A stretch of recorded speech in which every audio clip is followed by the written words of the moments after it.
좋은 아침입니다. 아침의 하나 뉴스 종합 비타민 아침의 매일경제 김우미입니다. 오늘의 일면 같이 들어가 보실까요? 매일경제입니다.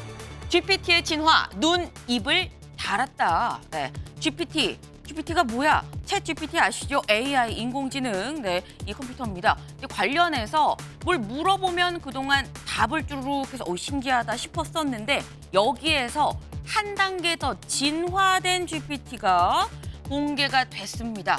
어제 오픈 AI가 다시 한번 이 공개를 했는데요. 보면 여기 지금 눈, 입을 달았다라고 돼 있죠. 전에는 그냥 이게 타이핑으로 혹은 목소리로 알려주는 정도였습니다. 근데 눈도 달리고 입으로 얘기도 하고 보고 듣고 말도 하고 이 과정에서 심지어 사람의 감정까지 캐치할 수 있다고 합니다. 너 얼굴이 빨간데 화났니? 혹은 부끄럽니? 라고 물어본다라는 거죠. 네, 굉장히 놀랐습니다. 근데 여기서 불현듯 떠오르는 얘기, 워런 버핏이 얼마 전에 이런 얘기를 했죠. AI는 핵무기다. 네, 묵직한 메시지입니다. 다음 기사 볼까요? 국민일보입니다. 라인야후 보고서에 네이버 지분 매각 빠질 것이라고 정부가 얘기를 했습니다. 여기 좀 보겠습니다. 대통령실 고위 관계자는 14일 국민일보와의 통화에서 네이버의 지분 매각 관련 내용은 일본 정부의 라인야후가 제출한 요 행정지도 조치 보고서에서 빠질 것이다. 완전히 끝났다고 단언하긴 어렵지만 적어도 일본 정부의 행정지도로 촉발된 이 작은 사태는 종료됐다고 본다라는 겁니다. 더불어서 이걸 좀 보겠습니다. 이게 대체 무슨 얘기냐? 네이버로부터 아마도 당분간 라인야후 지분을 매각하지 않겠다는 취지의 답변을 받은 것으로 풀이가 된다라는 거죠. 네. 근데 여기서 나온 얘기, 일단 당분간이라는 얘기가 나옵니다. 이 얘기는 뭐냐?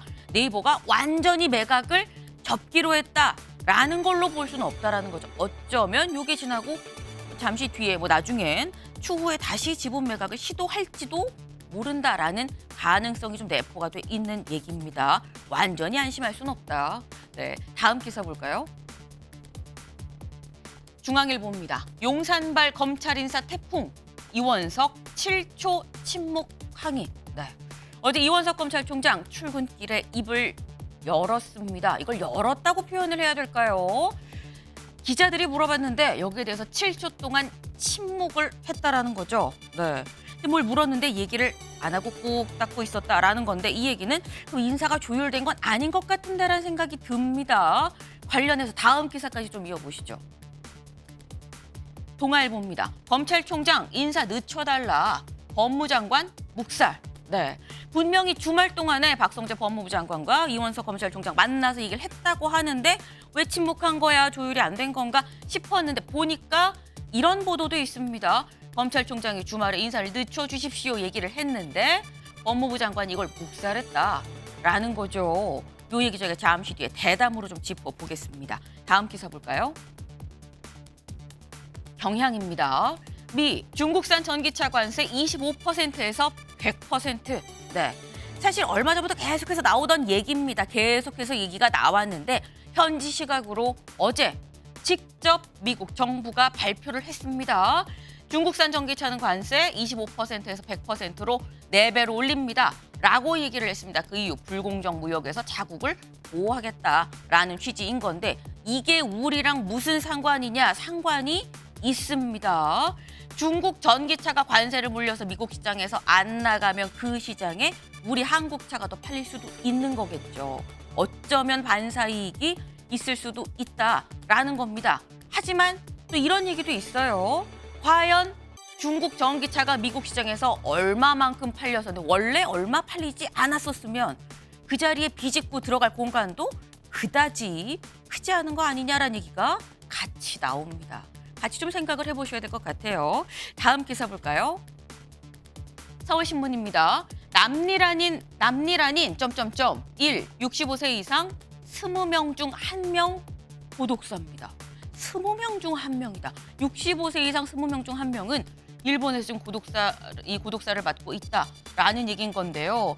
13년 새에 2.5배입니다. 네, 올해 6만 8천 명이 이제 65세 이상이 올라갈 거라고는 이 전망이 나오고 있는데 이게 중요한 건 이 제목 부분인 거죠. 남일이 아니다라는 겁니다. 네, 우리나라 저출산 문제다, 고령화 문제다라는 얘기가 계속 나오고 있죠. 저출산 이제 부로 이 승격을 해서 뭐 이게 만든다라는 얘기까지도 있는데 우리나라도 빨리빨리 좀 움직여야겠다라는 생각이 좀 듭니다. 다음 사진 기사 볼까요? 네, 오늘은 두 장을 좀 같이 준비를 해봤습니다. 먼저 이 사진 같이 보겠습니다. 예, 밝게 웃고 있는 부처님의 모습이에요. 오늘은 석가탄 신일, 부처님 오신 날이죠. 네, 오늘 부처님 오신 날입니다. 마음의 평화, 행복한 세상을, 네, 다들 마음의 평화를 얻으실 수 있는 부처님 오신 날이기를 간절히 좀 바라봅니다. 더불어서 오늘 부처님 오신 날이기만 하느냐, 여길 보겠습니다. 네, 여기 보면 지금 누군지 모르겠지만 서 있어요. 그리고 여기 이렇게 캐리커처로 그린 것들이 있습니다. 이게 어디냐? 인천에 있는 인명여고에서 학생들이 선생님의 얼굴을 캐리커처로 그렸고요. 이걸 본 선생님들이 밝게 지금 웃고 있는 지금 그런 모습입니다. 사실 지난 한 해 이 교권 추락이라는 얘기가 나올 만한 이 일들이 굉장히 많았습니다. 그래서 더더욱 이번 스승의 날이 좀 더 소중하게 다가오는 거 아닌가라는 좀 생각이 드네요. 세상의 모든 선생님들께 감사하다는 말씀을 좀 대신해서 전합니다. 네, 아침의 매일경제 뉴스 종합 비타민 언제나처럼 TV로 좀 크게 보시다가요. 궁금한 점 유튜브 댓글로 남겨주시면 같이 좀 얘기를 해보겠습니다. 오늘 함께해 주실 분들 소개합니다. 안녕하세요.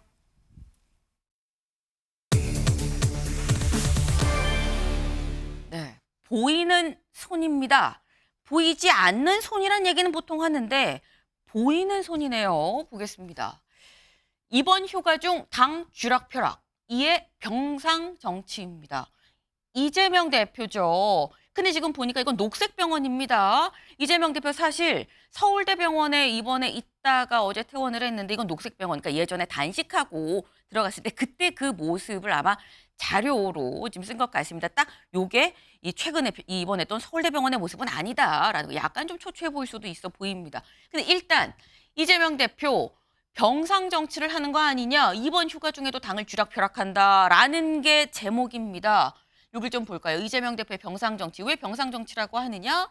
5월 9일 입원을 했는데 이때 제명인의 마을, 그러니까 이 이재명 대표의 팬클럽이죠. 여기에 이런 뭐 내부 갈등에 우리 힘 빼지 말자라는 글을 올렸다라는 겁니다. 그리고 이튿날 그 민방위 영상에 독도가 일본 땅으로 표기된 거를 지적하면서 이거 진짜 실수야라는 글도 올렸어요. 그 다음에 라인 사태 관련한 글도 올렸고요. 12일에 글을 올린 건 아니지만 이재명 대표의 의중아니야라는 이런 생각을 박찬대 원내대표가 이게 좀 이 메신저로 다닌 거 아니냐라는 얘기가 돌았던 그런 일이 있었습니다. 국회의장 경선 교통 정리한 거 아니냐 물음표가 좀 붙어 있죠. 그리고 13일 검찰을 비판하는 뭐 기자회견을 공유하면서 대한민국 검찰이 공문서를 위조한다 뭐 이런 얘기도 실었습니다. 그러니까 거의 뭐 하루에 하나꼴로는 최소한 이 SNS에 글을 썼다라는 걸 볼 수 있는데 어제 퇴원을 했는데 어제 14일 퇴원이죠. 어제도 글을 올렸어요. 뭐라고 올렸느냐 볼까요? 네, 이겁니다. 지금 다른 분이 쓴 이 글이에요. 근데 이화영 전 부지사님 딸이 쓴 책이랍니다. 지금 이화영 부지사 변호사비 때문에 부인이 살고 있는 전셋집도 내놨는데 전세금을 검찰이 압류했다네요. 라는 요 글을 공유를 하면서 이재명 대표가 안타깝네요. 라는 글을 올렸습니다. 이화영 전 평화부지사 지금 경제적으로 좀 힘들어요. 상황이 썩 좋지 않습니다. 뭐 이런 얘기를 지금 하고 있는 거죠. 근데 뭐 이 글뿐만이 아니라 이건 저희가 지금 가장 최근에 또 올린 글이어서 좀 소개를 해드린 건데 최수영 위원님. 이재명 대표가 휴가 기간 동안에 하루에 최소한 1개 정도는 글을 좀 꾸준하게 올린 것 같아요. 그래서 제목을 병상정치 아니냐라고 좀 잡은 것 같은데 어떻게 보십니까? 저는 병상정치를 넘어 조선시대 수렴청정이 생각나요. 수렴청정이다. 그 왕이 어릴 때 그 뒤에서 이제 발을 쳐놓고 대비들이 이제 이렇게 정치하던 수렴청정. 지금 제가 보기에 네. 이건 보이지 않는 손이라고 언론은 표현하는데 네. 저는 좀 이렇게 표현하고 싶어요. 대놓고 손. 뭐 대놓고 한다. 저는 이게 뭐 지금 뭐 피하거나 혹은 뭐 참 약간 네. 뭐 돌려하거나 이런 지금 그 의지가 보이잖아요. 이 당은 이재명의 민주당으로 완성이 됐기 때문에 심지어 국회의장이 뭡니까? 국회의장은 우리 우리가 흔히 얘기하는 삼권 분립의 상징 아닙니까? 입법권, 의회. 네. 그런데 이게 국가 서열 2위고요. 근데 이분을 사실상 지명하듯 하잖아요. 지명. 자, 근데 이렇게 되는 경우 사실 이거는 아무리 이게 지금 이재명 대표가 완승으로 해서 총선 완승으로 이른바 분점 정부, 디바이디드 거버먼트가 돼서 의회 입법권을 가지고 있다 할지라도 최소한 우리 삼권 분립의 상징인 이 국회의장까지 지명으로 한다. 이거는 사실 저는 과도한 개입이라고 봐요. 그래서 아마 이런 부분에 대해서는 당내에서 다양성과 역동성의 앞으로 문제들을 제기하는 게 나오겠습니다만은 전 제가 여기서 좀 지적하고 싶은 거는 네. 이런 막후 정치가 과연 이재명 대표가 얘기하는 22대 국회 청사진인가 이재명의 민주당으로 완성됐다고 해서 대놓고 이렇게 정말 이 영향력을 행사해서 네. 당을 사당화시켜내는 이런 모습들이 온당한가. 저는 앞으로 이런 질문들에 직면할 것 같아요. 그래서 저는 좀 심사숙고해 볼 필요가 있다고 조언드립니다. 네. 지금 최수영 의원님 말씀하시는데 수렴 정치, 보이는 손이 아니라 대놓고 손이다. 막후 정치 이런 말씀을 하셨거든요. 장효미 변호사님. 네. 어떻게 들으셨습니까? 일단 국회의장과 관련해서는 교통정리가 되고 있는 부분이 있는 게 사실이죠. 그리고 네. 아마 명심에 미친 거 아니겠냐 이런 분석이 나오면서 당의 여러 구성원들이 뭐 적절하지 않다라는 의견도 내고 있는 것으로 알고 있습니다. 다만 그런 부분이 있는 것 같습니다. 민주당의 지지층들이 왜 추미애 당선인을 지지하는지와 관련해서요. 대단히 낯선 풍경이죠. 선명성 그리고 뭐 추진력 이런 걸 이야기하는 국회의장 후보군은 저희가 본 적이 좀 드물거든요. 네. 그렇다면 왜 이런 상황에서 당원들의 지지를 받느냐라는 부분을 저는 국민의힘과 대통령실이 한번 고민해 보실 필요는 있는 것 같습니다. 지금 삼권 분립이 제대로 작동하고 있는지 대한민국의 민주주의가 제대로 지금 설정이 돼 있는지 의문인 겁니다. 대통령이 국회에서 통과된 법안을 9번인가요? 거부권 행사하신 전례가 없습니다. 그리고 추미애 당선인은 어떤 이미지가 강합니까? 이른바 윤석열 검찰총장과의 대립각, 굉장한 갈등 국면에서 뭔가 본인의 입지를 또 굳힌 부분이 있지 않습니까? 네. 그러니까 윤석열 정부에 실망한 분들이 국회에서 그러면 국회의장이 오히려 윤석열 정부와 그 윤석열 대통령과 정확한 대립각을 세워줘야 되는 거 아니냐. 결과적으로 저는 추미애라는 정치인을 소환한 건 이 정부의 실정에 있다는 생각도 듭니다. 네. 지금 사실 이재명 대표가 병상에 있으면서 뭐 많은 글들도 올렸는데 정작 지금 두 분 말씀은 글이 아니라 뭔가 명심이 병상에 있으면서도 개입을 한 거 아니야라는 얘기가 나오는 요 12일 국회의장 경선 교통정리 요 부분에 좀 집중적으로 가 있습니다. 관련해서 다음 기사를 좀 같이 볼까요? 그게 바로 이 얘기입니다. 어차피 의장은 추미애, 이 정도면 대놓고 보이는 손 개입. 네, 경향신문입니다. 지금 어차피 국회의장은 그럼 추미애 당선인이 되는 거냐? 이러면 여기 지금 누군가가 한 얘기입니다. 이 정도면 대놓고 보이는 손 개입이다. 라고 지금 얘기를 한 건데 지금 12일을 기점으로 해서 갑자기 정성호 의원이 저 안 하겠습니다. 라고 드랍을 했죠. 그리고 조정식 의원이 추미애 당선인과 단일화를 하고 단일화 합의문까지 썼습니다.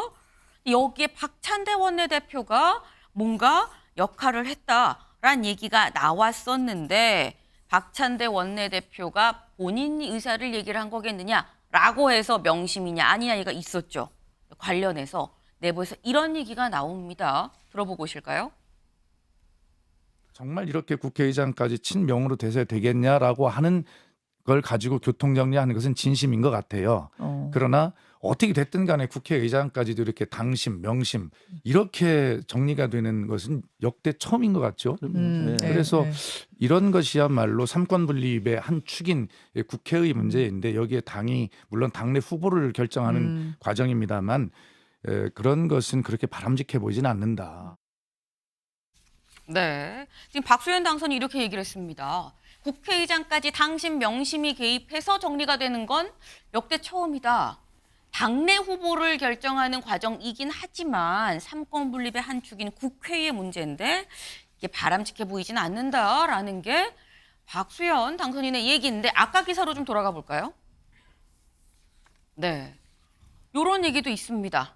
요거는 이제 한 의원은 익명이에요. 익명으로 얘기가 나오길 보이지 않는 손이 아니라 대놓고 보이는 손이 개입하고 있다. 특히 원내대표단은 추 후보뿐 아니라 정성호, 조정식, 우원식 의원을 포함한 모든 당 소속 의원들의 대표인데 선거에 개입하는 게 말이 되나? 라고 말했다. 대놓고 보이는 손이다. 이 얘기인즉슨 차재현 교수님. 네. 이재명 대표 입원은 했지만 보이는 손으로 결국 개입한 거 아니겠느냐라는 얘기인 거거든요. 그렇죠. 그러니까 당내에서도 또 다른 비판이 나오는 것이 자괴감이 들 정도라는 이야기가 우상호 의원이 그 이야기를 했고요. 이런 식으로 그러니까 지금 당의 국회의장 후보가 정리되는 것은 심각한 문제다. 그것이 아니라 소위 말하는 당내 민주주의 후퇴라는 측면에서 그런 거 아니에요. 사실은 이번 국회의장 경선을 앞두고 민주당 내에서 투표를 제도를 좀 바꿨어요. 결선 투표제를 도입을 했거든요. 도입했죠. 그러니까 결선 투표제를 도입할 때는 소위 말하는 친윤 후보들이 여러 명 나오니까 그 중에서 표가 갈릴 경우에 일종의 투표를 통해서 단일화를 할 수 있는 그러한 제도적 장치까지 만들었단 말이에요. 그럼에도 불구하고 지금 그러니까 대표의 의중이 이렇게 막후에서 작용하는 것은 소위 말하는 당내 민주주의의 후퇴라는 측면에서 심각한 문제라는 우상호 의원의 지적이 저는 100번 옳다고 생각이 들고요. 사실 지금 이번 만약에 민주당에서 국회의장이 나올 수밖에 없는 상황이잖아요. 네. 지금 우리나라 헌정사상 국회의장이 야당에서 지금 이거 선출되는 케이스가 이번에 세 번째거든요. 제일 첫 번째가 2002년도에 박관영 의장이 네. 한나라당 출신으로 됐고, 그리고 2016년도에 더불어민주당의 정세균 의원이 의장이 됐는데, 당시 2002년도 상황에 이해창 한나라당 총재가 강력한 당권을 갖고 있었고요. 2016년도에는 문재인 대표가 또 상당한 막후 영향력을 행사했는데, 네. 그때는 사실 당대표의 의중이 거의 작용되지 않았다. 그걸 좀 비교할 필요가 있다는 거죠. 이번이 야당에서 국회의장이 나온 게 처음은 아닌데 앞서서는 어땠는지를 좀 같이 되돌아봐야 되지 않겠느냐라는 말씀을 하셨습니다. 네. 근데 지금 약간 거의 국회의장은 어차피 추미애 약간 그런 지금 분위기예요. 그러다 보니까 다음 기사를 볼까요? 이런 얘기도 나옵니다. 추윤 갈등 시즌 2 속내 복잡한 민주. 네. 사실 추미애 당선인의 그간 정치 이력을 보면 이 추 당선인이 누구 말을 듣는 사람이 아닙니다. 노무현 전 대통령 탄핵 때도 그런 게 있었고요. 환노위원장 때 노동법 처리할 때도 그랬었고요. 근데 그럼 장윤미 변호사님. 네. 이재명 대표 말이나 혹은 자기가 속해 있었던 민주당의 어떤 얘기는 듣겠느냐라는 생각은 민주당 의원님들은 안 하시나요? 그런 기류가 있는 것도 사실이죠. 그래서 네. 결선 투표를 도입한 거 아니냐라는 이야기도 네. 있고요. 그런데 일단 그런 것 같습니다. 추미애 의원이 지난 국회의원으로 활동을 할 때 환노위에서 당론가는 배치되는, 그래서 민주당 의원들을 오히려 출석을 못하게 하고 문을 좀, 걸어 잠갔었어요. 예, 그랬었죠. 이런 강행한 측면들, 그리고 노무현 대통령의 탄핵에 좀 찬성을 했던 부분들이 이제 민주당 의원들로서는 전격적인 신임을 주기에는 조금 리스크가 있는 거 아니냐라는 분위기를 만들어내는 것도 사실인 것 같습니다. 다만 국회의장직이라는 그 부분이 네. 본인이 전면적으로 정치력을 또 행사하는 자리라거나 본인이 정치적인 어떤 의도를 갖고 뭘 할 수 있는 그 여지가 많은 그런 지위나 이런 자리는 아니기 때문에요. 할 수 있다는 건 이제 직권상정을 한다거나. 근데 네. 그런 부분도 국회 선진화법에 의해서 의장이 할 수 있는 정권이라는 거는 조금 많이 제약이 되어 있는 부분도 사실이어서 네. 그런 부분과 관련해서는 크게 본인의 어떤 의중으로 좌지우지할 수 있는 그 자체의 가능성이 좀 적다. 그렇다면 순리라는 말이 이제 민주당에서 많이 나오고 있는데요.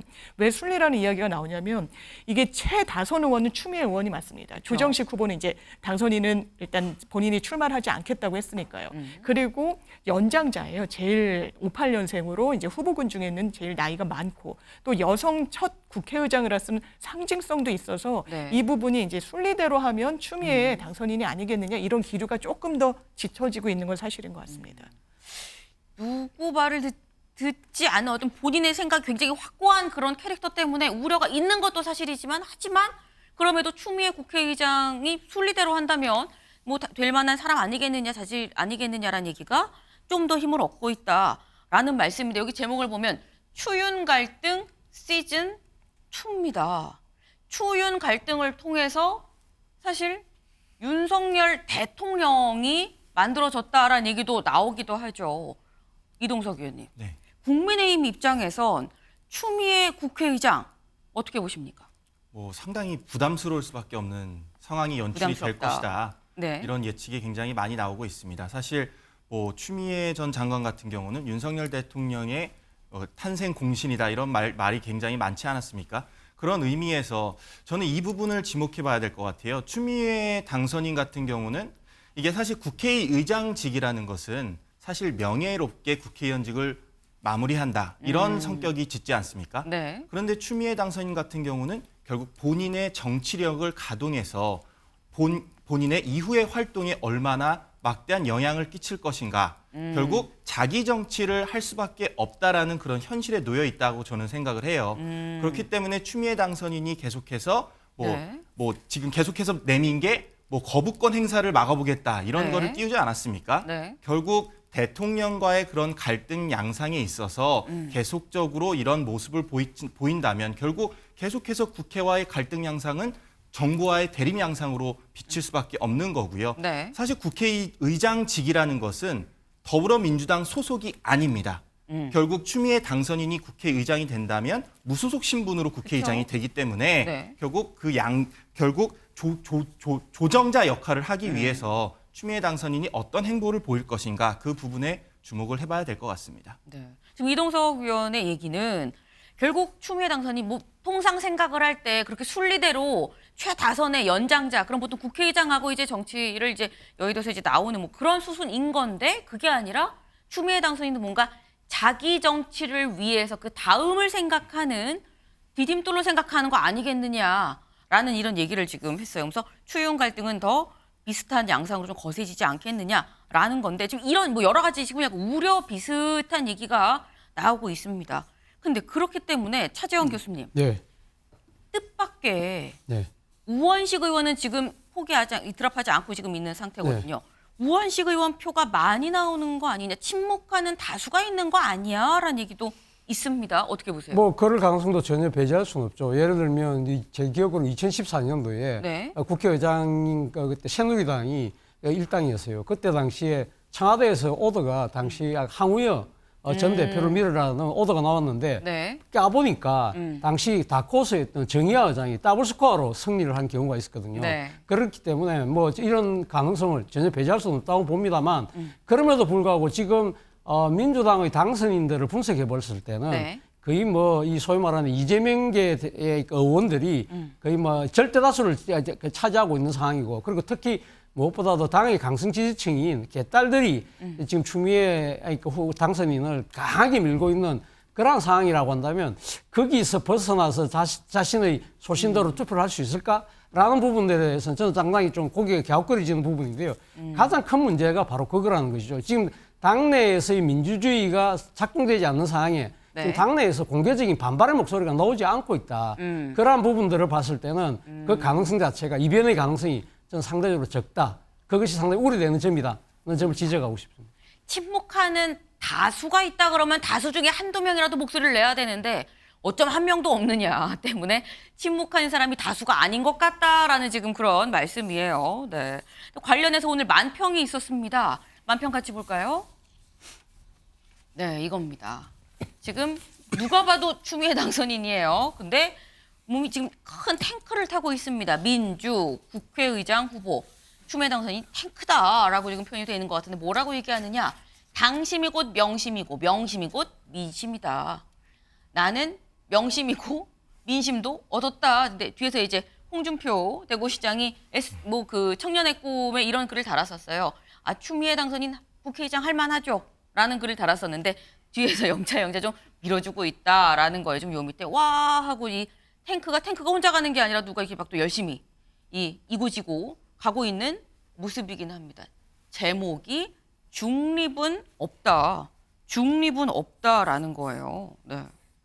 근데 사실 이 그림을 보면 최수영 의원님, 탱크가 이쪽으로 지금 가고 있거든요. 이쪽으로 가고 있는데 추미애 당선인이면은 사실 이 포가 어디로 갈지 예측이 불가능한 거 아닙니까? 저는 사실 이제 저분이 이제 당선되고, 그러니까 만약 이제 선택을 받아서 네. 본회의장에서 이제 의결을 거쳐가지고 국회의장이 되잖아요. 그러면은 저는 좀 이재명 대표가 지명했던 것과는 다른 행보를 보일 수도 있다고 봐요. 그러니까 반대 행보가 아니라 네. 본인의 캐릭터가 너무 강하고 그다음에 자기 소신이 강한 그런 정치인이기 때문에 그렇죠. 이재명 대표의 뜻과는 다르게 이게 내가 옳다고 생각하면 그 길을 갈 수 있어요. 그래서 저는 추인 갈등 시즌 2를 얘기하잖아요. 네. 근데 저는 추인 갈등 시즌 1이 뭐였습니까? 그래서 나온 결과가 윤석열 대통령 당선. 그래서 보수 진영에서는 보수의 어머니가 추미애다라고 얘기하잖아요. 저는 만일 국회의장 임명이 돼서 네. 지명돼서 한다 그러면은 그때 이를테면은 뭐 정말 그 직권상정을 남발한다든가 그다음에 본인이 하고 싶은 정치적 캐릭터를 다 소화하면서 한다든가 할 경우에는 이재명 민주당 대표한테 굉장히 부담이 될 수도 있어요. 오히려 강성 악역은 일종의 추미애, 네. 그다음에 중도 이미지는 이재명 대표 이렇게 분산 리스크 전략으로 가자는 것 같은데 뜻대로 안 될 수 있습니다. 그렇게 될 경우에는 네. 시즌2 보수의 어머니 시즌2가 될 수도 있어요. 그런 측면은 민주당에게 악몽이 될 수 있겠죠. 그래서 저는 이 얘기 당심이고 명심 민심 아니죠. 우리가 국민의힘 지난번 뭐라 했습니까? 윤심이 당심이고 당심이 민심이라 했는데 네. 총선에서 심판받았잖아요. 네. 제가 드리고 싶은 말씀은 명심이 민심이 아니고 국회의장은 중심이다. 저는 그 말씀 드리고 싶습니다. 국회의장은 중심이다라는 게 맞는 얘기다. 당심이 명심이 민심이 아니다라는 지금 얘기를 하셨어요. 근데 아까 만평의 제목이 그거였죠. 중립은 없다. 네. 중립은 없다가 제목이었습니다. 근데 최근에 추미애 당선인 이런 얘기를 했어요. 직접 들어보고 오시죠. 그런 표현은 적절하지 않고요. 예. 국회가 제 역할을 한다면 이제 당 대표가 또한 차기 유력 대권 주자이시기 때문에 당과 의회 사이에 유기적인 역할 분담이 되지 않겠나. 국회 다수당이 제안하는 법이 효능감 있게 통과가 돼서 피부에 닿는 정책으로 펼쳐질 수 있게 한다면 차기 유력한 대권 주자인 이재명 대표에게 도움이 되겠죠. 네. 지금 사실 진행자가 물어봤습니다. 국회의장이 되시면 이재명 대표의 대권 가도에 좀 도움이 되는 거냐라는 취지로 물었던 여기에 그러면 도움이 되겠죠라는 게 결론이었어요. 내가 피부에 와는 정책 이런 게 펼쳐질 수 있게 내가 한다면 도움이 될 거다라는 얘기인 건데 장현미 변호사님. 네. 근데 언뜻 생각하기에 국회의장이 뭐 야당이든 여당이든 뭐 무슨 당이든 어쨌거나 당의 대선 후보가 대권가도 가는데 도움이 될 겁니다라고 얘기를 하는 상황이 맞는 건가라는 생각이 들거든요. 저는 이 답변은 좀 아쉽다는 생각이 듭니다. 네. 국회의장직은 국회법상 당적을 내려놓게 돼 있죠. 그 입법 그렇죠. 취지가 있는 겁니다. 물론 여야 협의로 본회의에 회부하도록 하고 어떤 합의를 이끌어내는 역할이 국회의장한테 국민들도 저는 기대하는, 그리고 민주당 의원들도 기대하는 역할이라고 생각합니다. 네. 그래서 과거에도 한 라디오 발언에서 물론 좌파도 우파도 아니지만 정치적인 중립적인 자리도 아니다라는 취지의 발언도 오히려 민주당의 이 일부 의원들은 이 부분이 좀 부적절한 거 아니냐 이런 기류도 있는 거 아니겠습니까? 이런 문제점까지 다 본인이 인식해서 국회의장직이 되신다면 네. 이런 우려를 좀 불식하시는 것도 추미애 당선인에게 놓인 숙제다 이런 생각이 듭니다. 추미애 당선인의 숙제가 바로 그런 부분이다. 그런 우려를 불식하는 게 필요하다라는 말씀을 하셨어요. 다음 키워드로 넘어가 볼까요?